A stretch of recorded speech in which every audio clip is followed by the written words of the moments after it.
I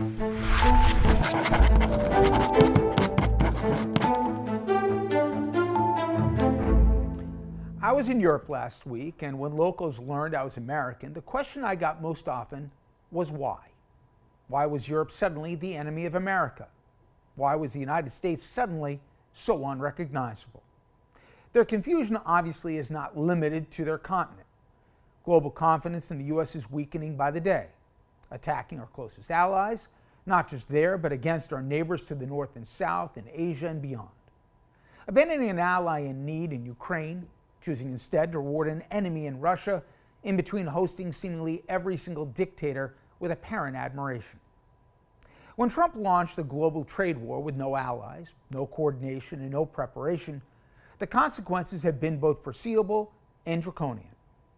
A prudent president, he would have built coalitions to go after a common economic adversary in China.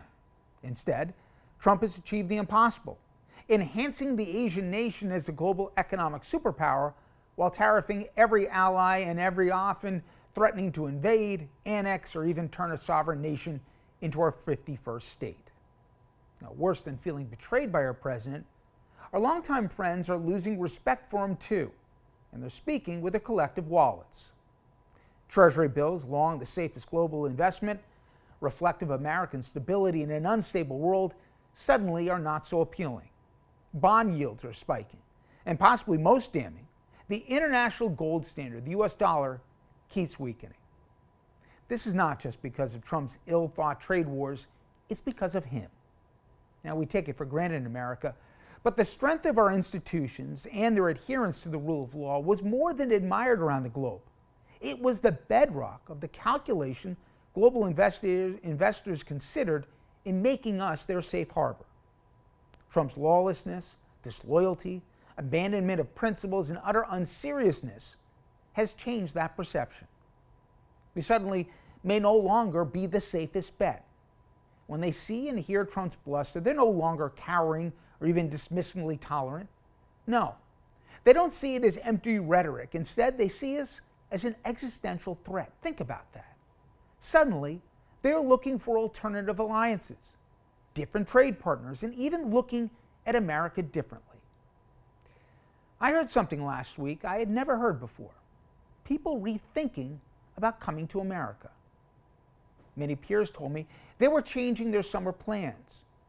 Concerning for the economic impact on our tourism, but more damning to me was their newfound reticence regarding their most prized possessions, their kids. For the first time in memory, people told me sending their children to a U.S. university may not be in the cards. Part of it is the new fears of student deportations, vanishing student and work visas, Trump pulling billions from our best universities and trying to dictate curriculums. But another component was a little harder to pin down. For the first time, maybe, we are no longer associated with being the gateway to the future, with constant reinvention, with a pursuit for the best and the brightest.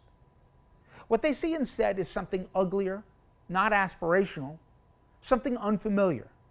Put together, maybe we are no longer the safest bet. It's a new normal that ought to concern us all.